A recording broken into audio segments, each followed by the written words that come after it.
Algunas personas escuchan este mensaje en diferentes lugares y les enviamos un saludo a los hermanos, a todos aquellos que oyen esta palabra en diferentes lugares y en diferentes países.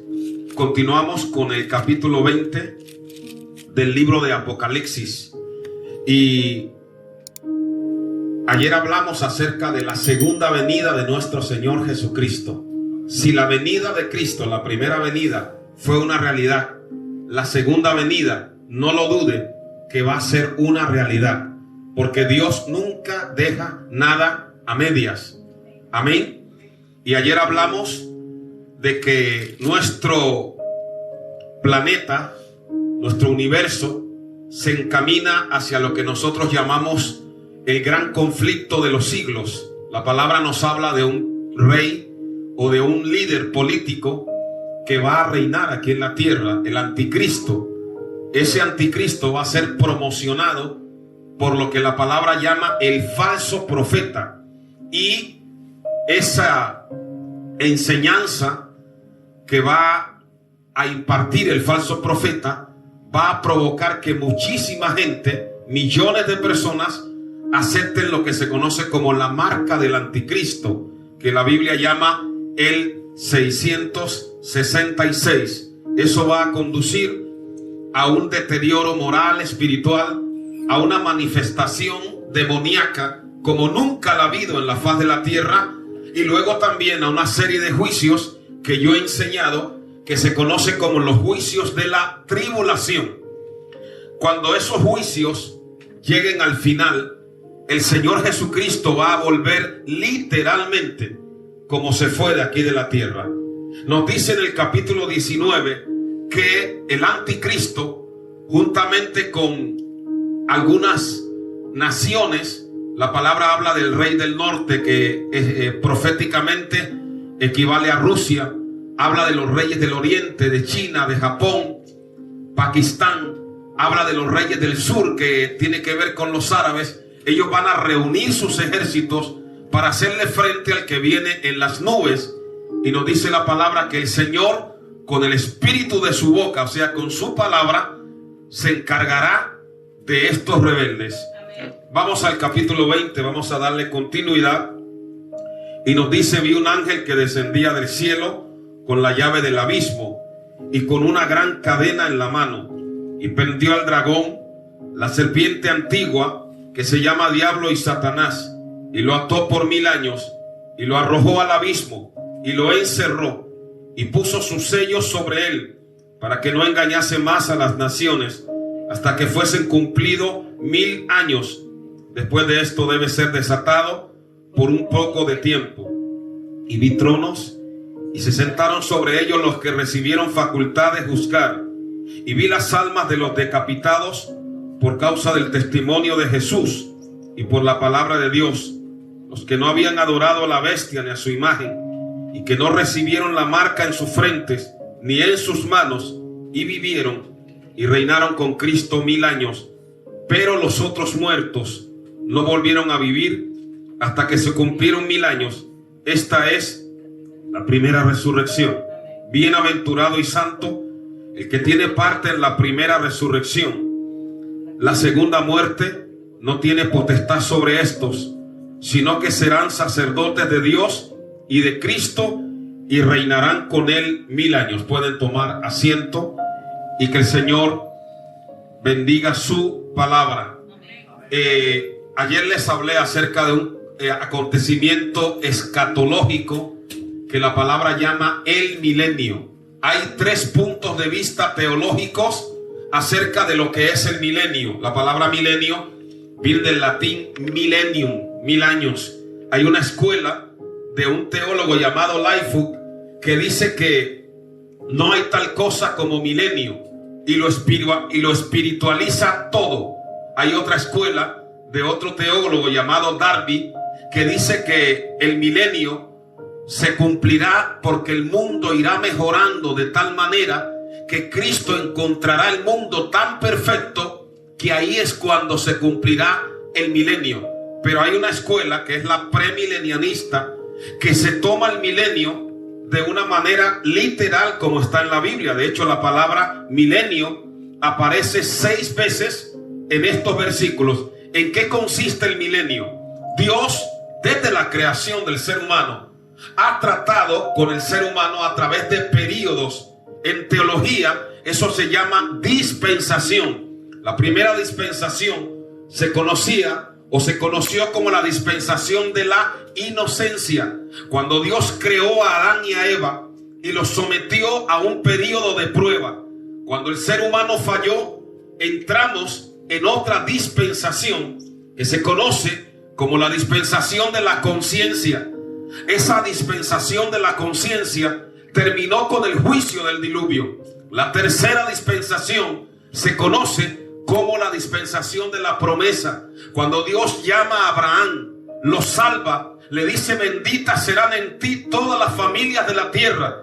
De Abraham Dios levantó a la nación hebrea, hizo pacto con ellos, les dio la ley, y entramos en la cuarta dispensación, que se conoce como la dispensación de la ley.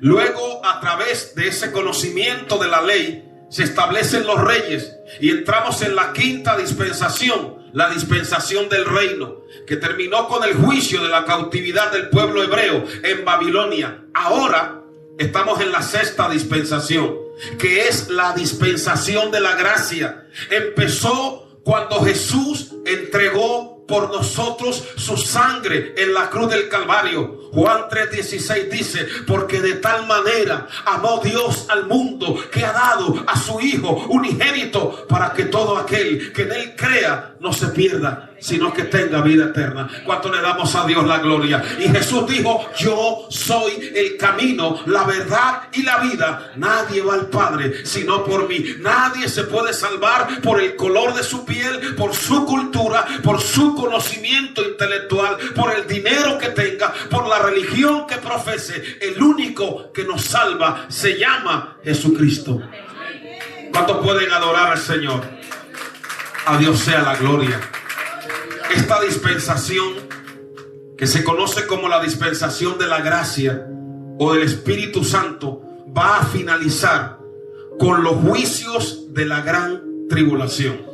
Después vamos a entrar en la séptima dispensación, que se conoce como el milenio. Lo crea usted o no, lo dice la Biblia, que Jesucristo va a venir a esta tierra a establecer un reino literal de 1000 años. Amén.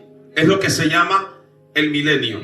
Por eso dice la palabra que Juan vio un ángel que descendía del cielo. Antes del milenio, nos dice la Biblia que ese ángel tenía las llaves del abismo.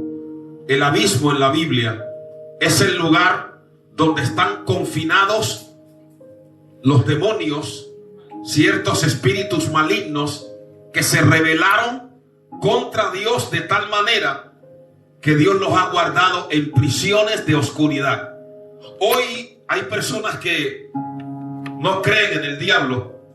Yo he orado por muchas personas, por centenares, me atrevería a decir por miles de personas que tienen problemas demoníacos. He orado por personas encerradas en jaulas. He orado por personas en psiquiátricos. He orado por personas que no podían dormir.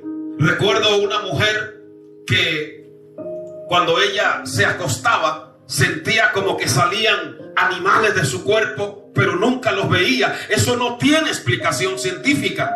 Como no tiene explicación científica que hayan personas que de repente viven hundidas, deprimidas, con tendencia al suicidio. Como no tiene explicación científica que de repente hayan personas tan violentas que no se sometan a nada. Eso no tiene explicación científica. La tiene espiritual, porque la palabra nos habla de dos poderes: el poder de Dios y el poder del mal. El que no está bajo el poder de Dios está bajo el poder del enemigo.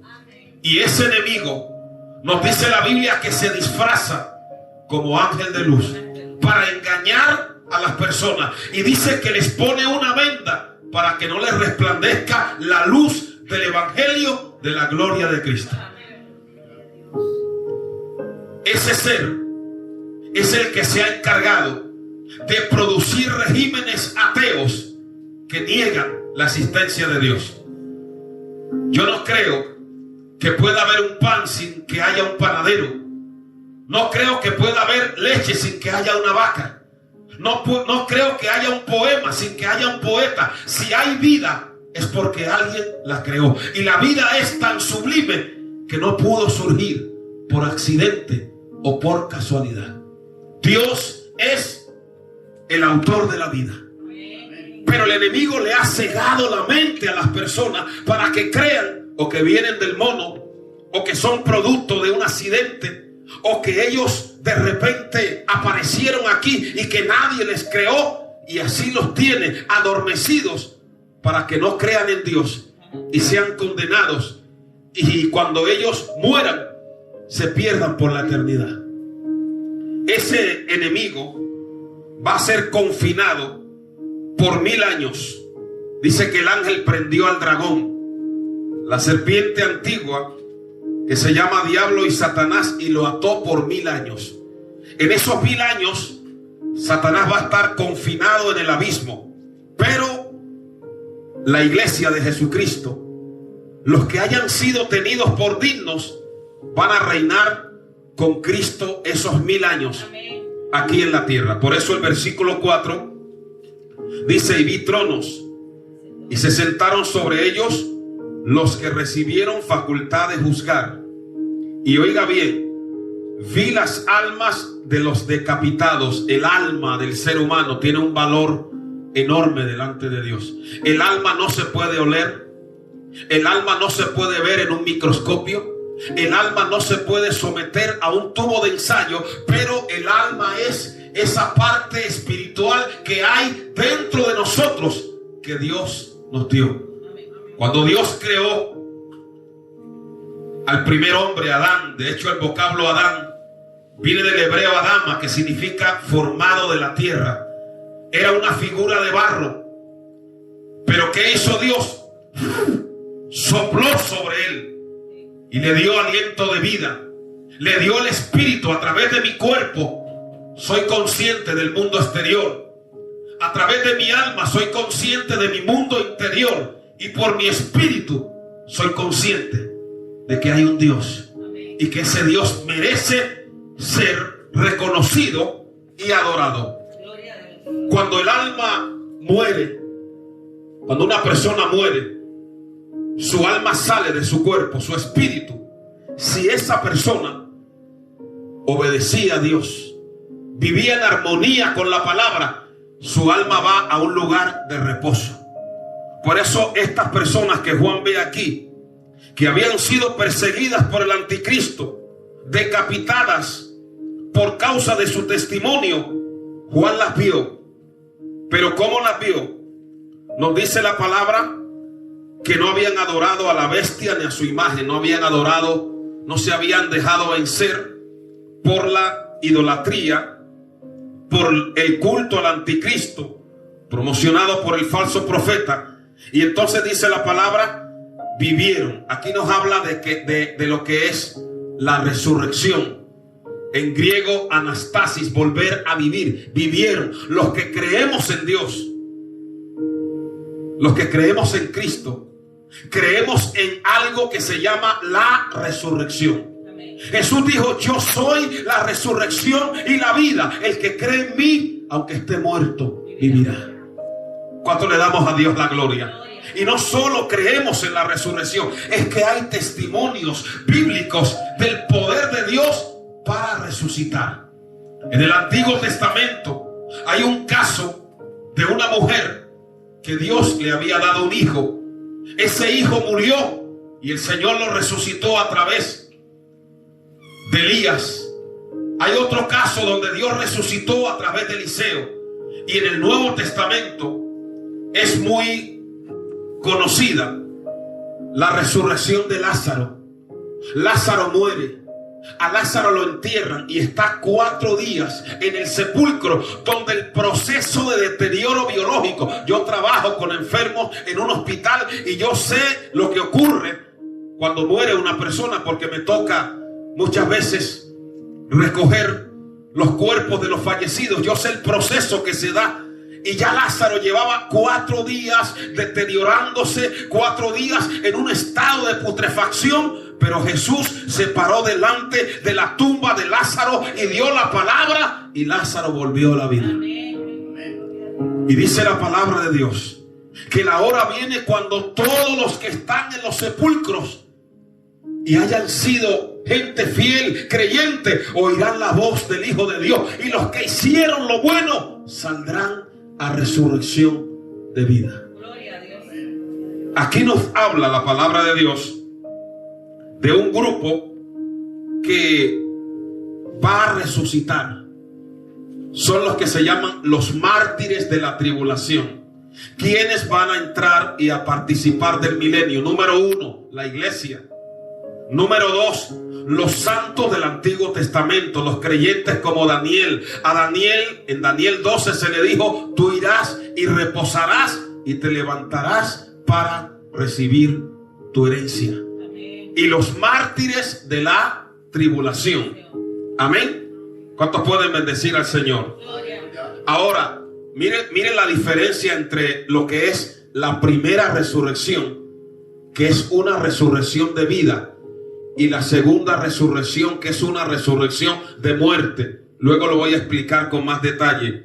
Pero los otros muertos no volvieron a vivir, versículo 5, hasta que se cumplieron 1000 años.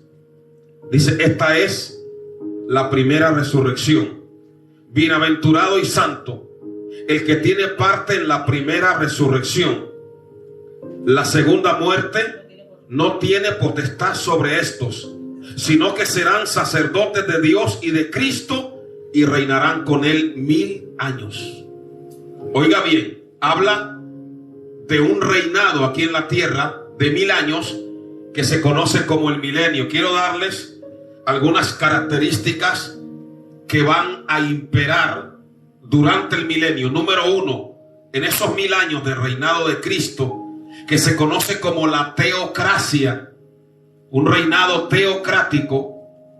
Jesús reinando no será una tiranía, tampoco será una democracia, porque democracia es el gobierno del pueblo. Tampoco será una autocracia ni una timocracia, sino una expresión de la teocracia divina. ¿Cuáles serán las características de ese reinado de 1000 años? Número 1, habrá longevidad. De hecho, dice la palabra que las personas que entren en el milenio, como mínimo, van a morir a la edad de 100 años. O sea que habrá longevidad. Isaías 65:20. Número 2, habrá sanidad universal. La enfermedad no existirá durante el milenio. Dios, hablando a través del profeta, dice: yo les traeré sanidad y medicina, y los sanaré de pura gracia. Como hay personas que están oyendo este mensaje, doy los versículos para aquellos que lo están oyendo. Isaías 35, 5 y 6, Isaías 33, 24, Jeremías 30, 17. Número 3, durante el milenio, la relación de los animales será una relación encaminada a la armonía. Quiero leerles un pasaje de la palabra de Dios en el libro de Isaías. Vaya a Isaías capítulo 11. Isaías capítulo 11, versículos del 6 al 8. Esa fiereza, esa hostilidad que hay entre los animales desaparecerá durante el milenio. Miren lo que dice Isaías 11 del 6 al 8. Morará el lobo con el cordero. Hoy en día eso es imposible, pero ahí en el milenio dice: morará el lobo con el cordero, y el leopardo con el cabrito se acostará. El becerro y el león y la bestia doméstica andarán juntos. Y un niño, oiga bien, un niño los pastoreará. La vaca y la osa pasarán sus crías, se echarán juntas, y el león como el buey comerá paja. Esa hostilidad que hay en el reino animal, que luego se traslada al ser humano, vino como consecuencia del pecado, de la caída. Pero en el milenio habrá una especie de armonía entre el reino animal, porque la presencia de Dios a través de su Hijo Jesucristo lo va a producir así. Número 4. En el milenio la tierra será diferente. Algunas islas habrán desaparecido, habrán sido removidas. Los lugares áridos y desérticos se volverán en territorios fértiles. Isaías 35, 1 y 2. Isaías 35, 7. También la luz será distinta, tanto del sol como de la luna. Habrá paz universal. El sueño de la paz será cumplido en el milenio. La carrera armamentista será frenada. Isaías 2:4. Número 6. En el milenio habrá trabajo y derecho a la propiedad. Los hombres construirán sus casas y habitarán sus tierras. Isaías 65, 21 al 23. Número 7. Habrá un conocimiento universal de Dios. Dice la palabra que la tierra será llena del conocimiento de Dios como las aguas cubren el mar. Versículos: Isaías 11:9, Zacarías 14:16, Jeremías 31:34. También en el milenio, si alguna nación se negare a someterse al señorío de Jesús, dice la palabra que no vendrá lluvia sobre ellos. Zacarías 14, del 16 al 19. En el milenio no habrá niños recién nacidos que mueran. Lo dice la palabra de Dios. Bendecido el nombre maravilloso del Señor, y la dieta alimenticia será muy especial. Ahora, volviendo allí a Apocalipsis, capítulo 20, versículo 7. Apocalipsis, capítulo 20, versículo 7. Cuando los 1000 años se cumplan, Satanás será suelto de su prisión. Al final del milenio, el ángel que confinó a Satanás en el abismo va a ir y lo va a liberar de nuevo. Y siempre que el diablo está suelto, hay problemas, hay diabluras, hay caos. Amén. Y cuando lo suelten de esa prisión, ¿qué dice el versículo 8? Y saldrá a engañar a las naciones que están en los 4 ángulos de la tierra. La palabra griega es gonias. Nótese que aunque Jesús ha estado reinando por 1000 años, la capacidad de engaño de Satanás va a seguir operativa. Los va a engañar, les va a hacer creer que Cristo los ha engañado, que ellos pueden dirigir sus vidas por su propio poder. ¿Y qué va a lograr? Que una multitud, una masa, vuelva a rebelarse nuevamente contra Dios. Parece algo irreal, pero es así. La capacidad que tiene el enemigo para dañar la mente de los seres humanos. ¿Y qué dice? Saldrá a engañar a las naciones que están en los 4 ángulos de la tierra, a Gog y a Magog. Gog, en la etimología, lo han relacionado con Rosh, donde está ubicado Rusia, y el territorio de Magog es el territorio. Gog es el gobernante y Magog es el territorio. Y dice que los reunirá para la batalla, el número de los cuales es como la arena del mar. Mire la multitud que se va a rebelar contra Jesús, que estará reinando desde Jerusalén, una gran multitud como la arena del mar. Y el verso 9 dice: y subieron sobre la anchura de la tierra y rodearon el campamento de los santos. O sea, recuerde que Jesús va a reinar durante esos 1000 años, y la capital de ese reinado universal será aquí, Jerusalén. Entonces ellos van a rodear la ciudad santa de Jerusalén, la ciudad amada. ¿Y qué va a ocurrir?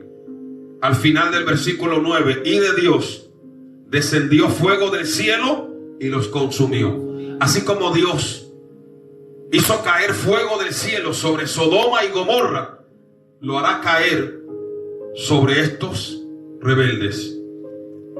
Y aquí viene el juicio sobre Satanás, el diablo. La palabra diablo se deriva del griego diabalos, que significa el que arroja calumnias.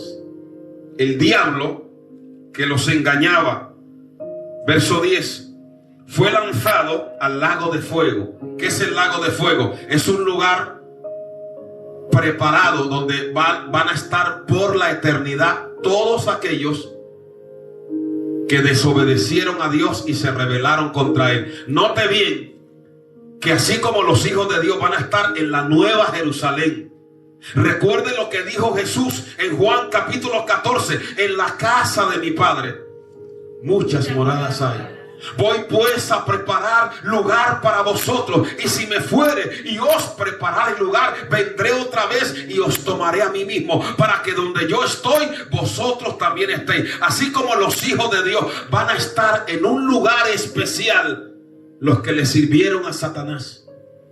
Tristemente y con dolor en mi corazón lo digo, los que negaron a Dios, los que dijeron: yo no tengo tiempo para la Biblia, yo no creo en esas tonterías, yo no tengo tiempo para el evangelio. A otro pájaro con ese alpiste, los que decían: no hay Dios, vivamos, comamos, que mañana moriremos. Los que decían: dale a tu cuerpo alegría, Macarena, y olvídate de la palabra. Ahí van a estar, hermano, en un lugar terrible de condenación.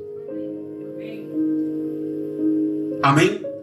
La palabra le llama el lago que arde con fuego. Yo no sé si usted sabía que en las profundidades de la tierra hay una capa líquida que es fuego. Amén. Entonces nos dice la palabra: donde estaba la bestia. ¿Quién era la bestia? El anticristo y el falso profeta. Y oiga bien: y serán atormentados día y noche por los siglos de los siglos. La palabra por los siglos de los siglos en griego es aionios, que significa sin final. Así como hay una eternidad en la presencia de Dios, hay una eternidad sin la presencia de Dios. Cada uno de nosotros hoy estamos construyendo nuestro mañana. O estaremos con Cristo por la eternidad, o estaremos lejos de Cristo por la eternidad. ¿Cuántos pueden bendecir al Señor? Ahora vamos. Ya hemos visto el juicio del anticristo. Ya hemos visto el juicio contra el falso profeta. Ya hemos visto la batalla de Armagedón.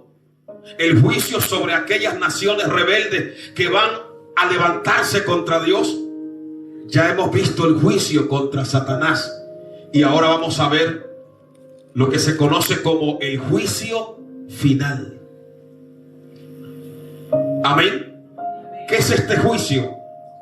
Que se llama el juicio del gran trono blanco. Es el juicio donde van a comparecer todas aquellas personas que nunca tuvieron tiempo para Dios, que no aprovecharon la oportunidad que Dios les dio aquí en la vida, que adoraron a otros dioses que no eran Dios.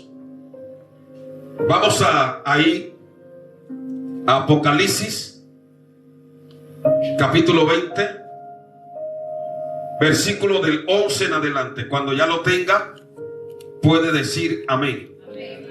¿Cuántos pueden bendecir al Señor? Amén. Entonces le recuerdo que este juicio del gran trono blanco será un juicio donde solamente van a comparecer aquellas personas que se perdió su alma, que no tuvieron realmente un compromiso con Dios. Vamos a leer Apocalipsis capítulo 20 del 11 en adelante. Dice el versículo 11: y vi un gran trono blanco. Vamos a hacer un stop allí. Aquí en la tierra, si hay algo que caracteriza aquí la tierra, es la injusticia, el soborno, el cohecho.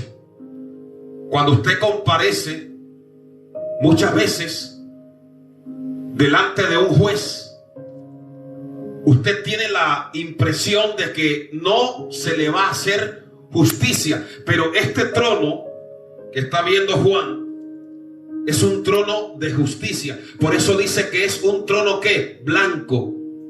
Está hablando de pureza, de justicia, de un trono donde el que lo ocupa es insobornable. Y al que estaba sentado en él. Sabe que el apóstol Juan en varias ocasiones describe a Jesús, pero en este caso ni siquiera lo puede describir, porque aquí Jesús aparece como juez y nos dice: de delante del cual huyeron la tierra y el cielo, y ningún lugar se encontró para ellos. Vamos a ir a segunda de Pedro. Abra su Biblia, por favor, en segunda de Pedro capítulo 3. Segunda de Pedro, el capítulo 3.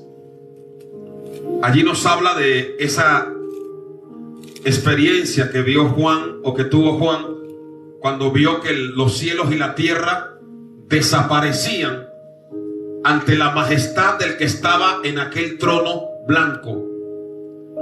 Segunda de Pedro capítulo 3. Vamos a leer desde el versículo 1 en adelante. Amados, esta es la segunda carta que os escribo, y en ambas despierto con exhortación vuestro limpio entendimiento, para que tengáis memoria de las palabras que antes han sido dichas por los santos profetas, y del mandamiento del Señor y Salvador dado por vuestros apóstoles, sabiendo primero esto, que en los posteros días vendrán quienes, burladores, andando según sus propias concupiscencias, y diciendo: ¿dónde está la promesa de su advenimiento? Porque desde el día en que los padres durmieron, todas las cosas permanecen así como desde el principio de la creación. Nos está hablando de que en estos tiempos que estamos viviendo serán tiempos de apostasía, de burla, de incredulidad, donde la gente va a decir: todo sigue igual, donde la gente va a decir eso de que Dios va a traer juicio es una mentira y es una leyenda. Pero nos dice la palabra que ellos ignoran, verso 5, voluntariamente, son ignorantes voluntarios, que en el tiempo antiguo fueron hechos por la palabra de Dios los cielos y también la tierra, que proviene del agua y por el agua subsiste. Amén. Por lo cual el mundo de entonces pereció anegado en agua. Está hablando del diluvio. Y mire lo que dice: pero los cielos y la tierra que existen ahora están reservados por la misma palabra, guardados para el fuego en el día del juicio y de la perdición de los hombres impíos. La tierra en diversas ocasiones ha estado a punto, humanamente hablando, de ser destruida. Hoy hay un arsenal atómico, hermano. Bombas de hidrógeno, de oxígeno, de neutrones.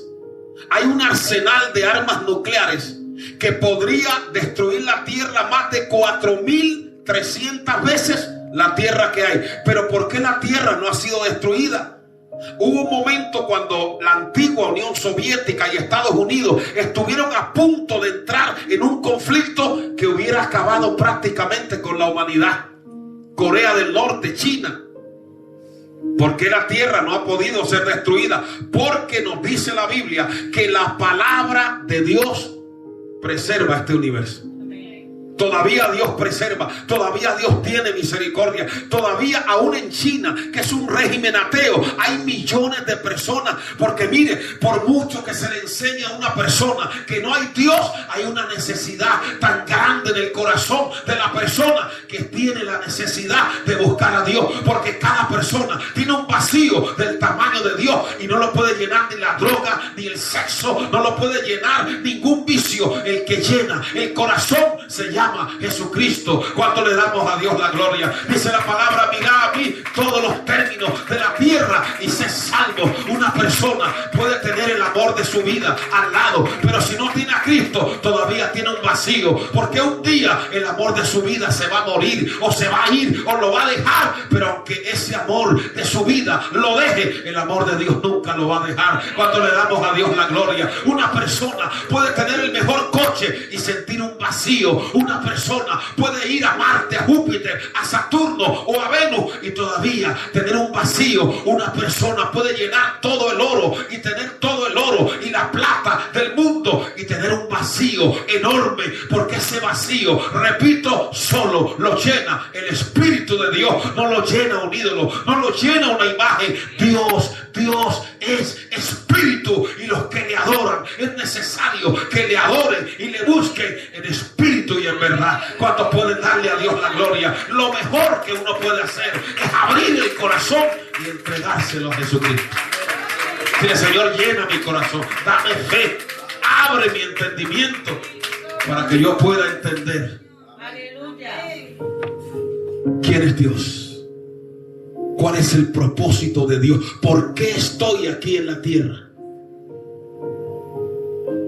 ¿Por qué vivo? Porque un día vamos a rendirle cuentas a Dios. Aquí nos dice la palabra ahí en 2 de Pedro capítulo 3.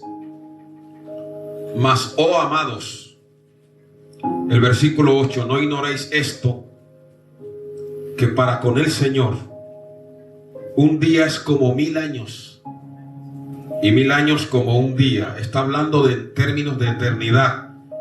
Y mire lo que dice: el Señor no retarda su promesa. ¿Cuántos están leyendo? 2 de Pedro 3:9. Según algunos la tienen por tardanza, sino que es paciente. ¿Para qué?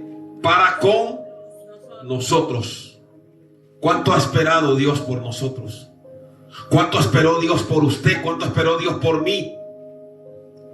Como decía la canción, que mucho tiempo me esperaste y no llegué, pero gloria a Dios que hemos llegado a Jesús. A mí no me gusta que nadie me diga: ¿usted a qué religión pertenece? Porque yo no pertenezco a ninguna religión. La palabra religión significa atadura. Yo no soy un religioso. Yo pertenezco a Cristo. Yo pertenezco a Jesús, no a una religión, porque hay muchas religiones. Usted puede ser hinduista, budista, sintoísta, rosacrucista, católico. Usted puede adorar hasta una piedra. Usted puede rendirle culto a Kukulcán. Usted puede rendirle culto a un caballo. Puede rendirle culto a una piedra. O de repente dejarse guiar por los astros, lo que usted quiera. Pero lo único que le salva es que usted le rinda el culto correcto a la persona correcta. Y Dios le da libertad. Porque Dios nos creó con libre. Dios no creó un robot que le hundiera un botón. Nos dio libre albedrío para creer o no creer. Pero cada uno rendirá cuentas a Dios. Créalo, porque eso es una realidad.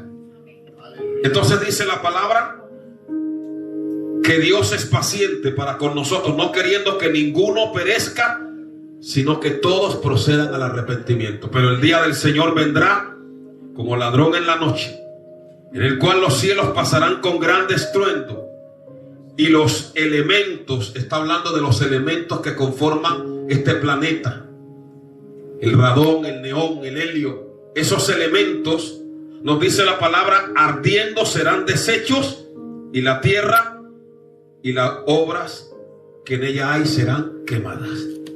Vuelva allí a Apocalipsis capítulo 20, donde estamos mirando cuando él dice que Jesús, que él vio un gran trono blanco y al que estaba sentado en él, de delante del cual huyeron la tierra y el cielo, y ningún lugar se encontró para ellos. Apocalipsis 20:11. Y mire bien, mucha gente a veces dice: ¿dónde está mi abuelo que murió?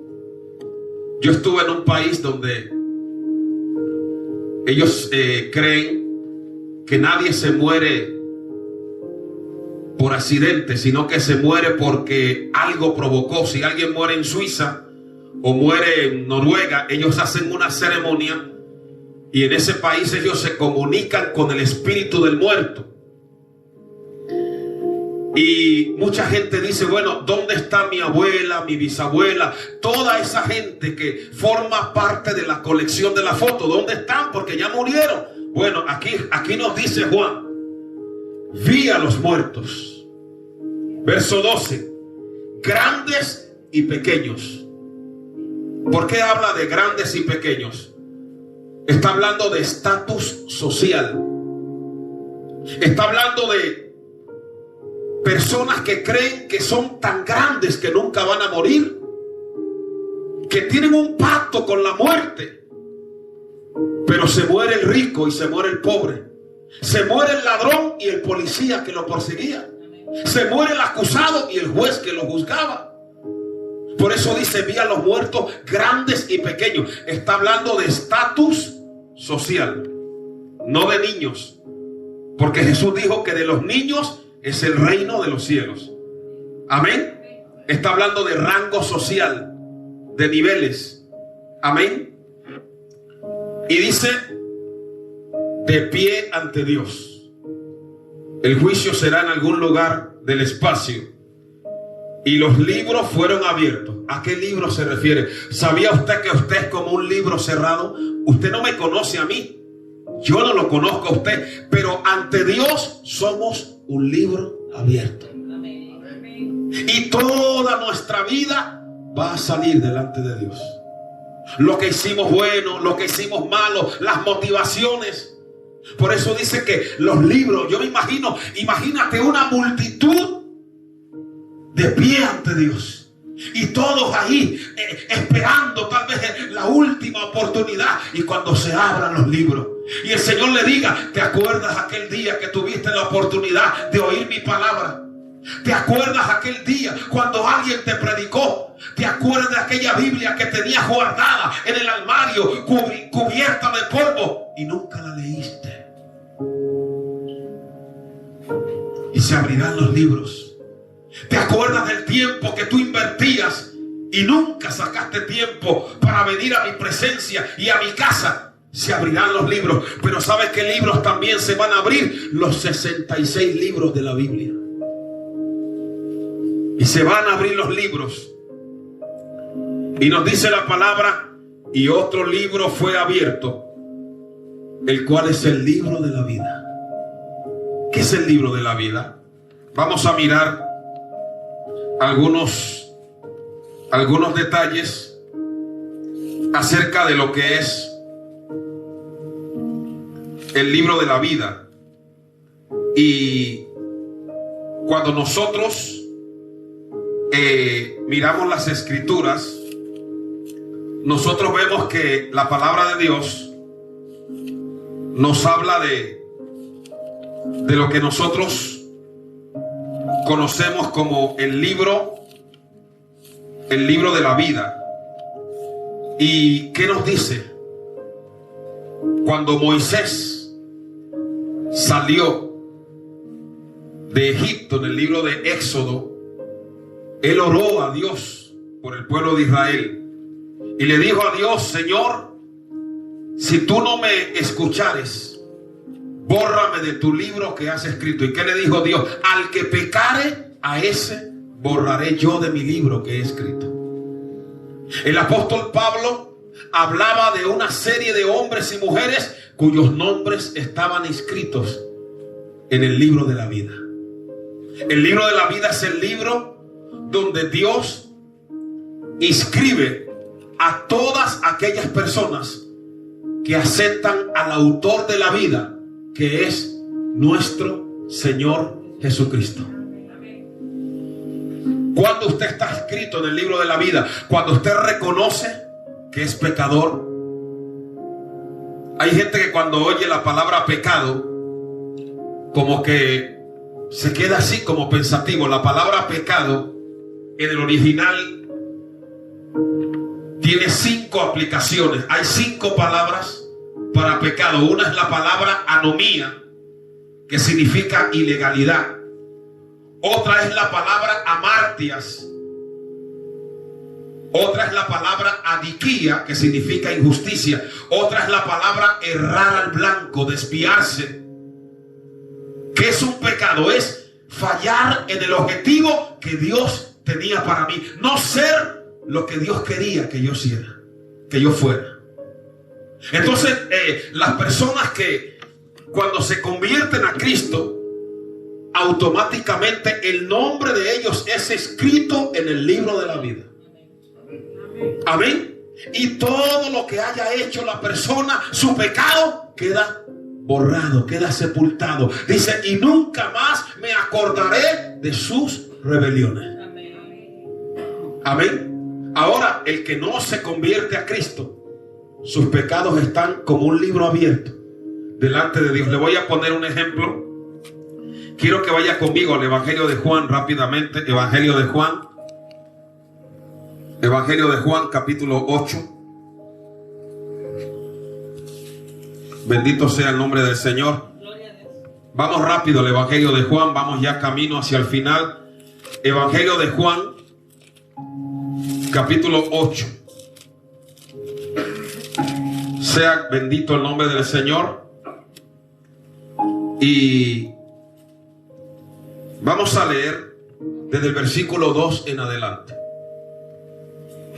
Entonces los escribas y los fariseos, Juan 8:2, le trajeron una mujer sorprendida en adulterio y poniéndola en medio le dijeron: Maestro, esta mujer ha sido sorprendida en el acto mismo de adulterio, y en la ley nos mandó Moisés apedrear a tales mujeres. ¿Tú pues qué dices? Mas esto decían tentándole para poder acusarle. Pero Jesús, inclinado hacia el suelo, escribía en tierra con el dedo. Hay una versión, una de las antiguas versiones, de las más antiguas, porque cuando esa gente vino a acusar a esa mujer, Jesús se inclinó hacia el suelo y empezó a escribir. Esa versión nos dice que lo que él estaba escribiendo eran los pecados de ellos. Y entonces les dijo: el que esté libre de pecado, sea el primero en arrojar la piedra. Cuando se abran los libros, ahí van a aparecer todo lo que nosotros hicimos y nadie sabía y nadie conocía, pero que Dios sí lo conocía. Somos un libro abierto delante de Dios. ¿Cuántos pueden bendecir al Señor? Entonces volvamos ahí para terminar en el libro de Apocalipsis. Y dice la palabra que se va a abrir el libro de la vida. Y dice el versículo 12: y fueron juzgados los muertos por las cosas que estaban escritas en los libros según sus obras. Nosotros somos escritores. ¿Qué hemos escrito hoy? ¿Qué hemos escrito ayer? ¿Qué hemos escrito esta semana en el libro de nuestra vida? Uno es el arquitecto, en cierta manera, de su propio destino. O escribe vida o escribe muerte. O escribe salvación o escribe condenación. O escribe luz o escribe tinieblas. Yo no sé lo que usted ha escrito ayer, pero una cosa sé: que siempre hay un día para volver a hacer borrón y cuenta nueva. Conozco personas, tremendos delincuentes, asesinos, pero de repente se encontraron con Cristo y empezaron a escribir una nueva vida en la presencia de Dios. ¿Cuántos entienden la palabra de Dios en esta mañana? Dios sea la gloria. Y entonces en ese juicio, el verso 13 dice: y el mar entregó los muertos que había en él. Hay ciudades hundidas en el mar. Los que han leído la Biblia Saben que la ciudad de Sodoma y Gomorra se hundió en el mar muerto. Ahí el mar va a entregar los muertos que había ahí sepultados. Y nos dice la palabra, y la muerte y el Hades. ¿Qué es el Hades? El Hades es el lugar donde yacen esos espíritus de esos muertos que han muerto sin Cristo, sin Dios. Y el Hades entregaron los muertos que había en ellos y fueron juzgados cada uno según sus obras. La palabra dice que lo que el hombre siembre, lo mismo cosechará. Yo no puedo sembrar millo, maíz, y pretender ir a cosechar aguacate. Yo no puedo sembrar para la muerte y pretender ir a cosechar para la vida. Yo no puedo sembrar para las tinieblas y pretender cosechar para la luz. Yo no puedo sembrar para Satanás y pretender cosechar en Cristo. Yo no puedo sembrar en la mentira y pretender cosechar en la verdad. Dice la palabra, amén. Aquí nos dice la palabra que fueron juzgados cada uno según sus obras. Que Dios nos ayude en esta mañana a que cada uno de nosotros viva una vida acorde a lo que Dios ha establecido en su palabra. Porque vivo yo, dice el Señor, que delante de mí comparecerá toda criatura y toda obra será juzgada, sea buena o sea mala. Y dice la palabra, y la muerte y el Hades fueron lanzados al lago de fuego. ¿Quiénes fueron los primeros que fueron al lago de fuego? El anticristo, el falso profeta, ahora, y después fue Satanás. Ahora la muerte y el Hades son lanzados al lago de fuego. Y eso es lo que se llama ¿qué? La muerte segunda. Quiero hacer una aclaración. Cuando uno, como lo dije ayer, cuando una persona nace biológicamente, está en una bolsa de agua en el vientre de su madre. Pero cuando nace espiritualmente, tiene que venir a Cristo. Y ahí es donde yo voy a terminar. Para poder nacer espiritualmente. ¿Cómo se logra eso? Vamos a terminar rápidamente. Vamos al Evangelio de Juan, capítulo 3. Juan, capítulo 3. Bendito sea el nombre del Señor. Rápidamente, Juan, capítulo 3. Había un hombre de los fariseos que se llamaba Nicodemo, un principal entre los judíos.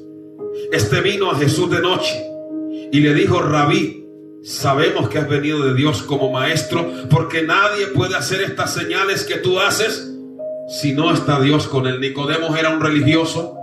Él vino de noche a Jesús. Esa oscuridad habla de la oscuridad que había en el alma de Nicodemo. No solo había una noche física en Nicodemo, había una noche espiritual. Y él viene a Jesús porque Jesús dijo: yo soy la luz del mundo. Y Nicodemo viene al Señor de noche. Y Jesús le dijo: de cierto te digo, el que no naciere de nuevo, la palabra griega es anotei, de nuevo, el que no naciere otra vez, el que no naciere de arriba, del cielo, no puede ver el reino de Dios, no puede estar con Jesucristo. Y entonces él le dice: ¿cómo puede un hombre nacer siendo viejo? Él lo estaba asociando a algo biológico, pero el Señor le dice: de cierto te digo, el que no naciere del agua y del espíritu no puede entrar en el reino de Dios. Es algo espiritual, es un milagro espiritual, es una operación sobrenatural del Espíritu Santo. Y así como uno está en la bolsa de su madre 9 meses, uno tiene que pasar por el agua de la palabra, por la operación del Espíritu Santo y nacer para Dios, nacer para Cristo, nacer para la verdad, nacer para el cielo, nacer de nuevo. O uno nace 2 veces o muere 2 veces. Jesucristo dijo: yo soy el camino, la verdad y la vida. Nadie va al Padre sino por mí. Vamos a estar en pie. Vamos a darle gracias a Dios. Y vamos a pedirle al Señor que Él nos ayude a nosotros a serle fieles. Y que nuestro nombre permanezca escrito en el libro.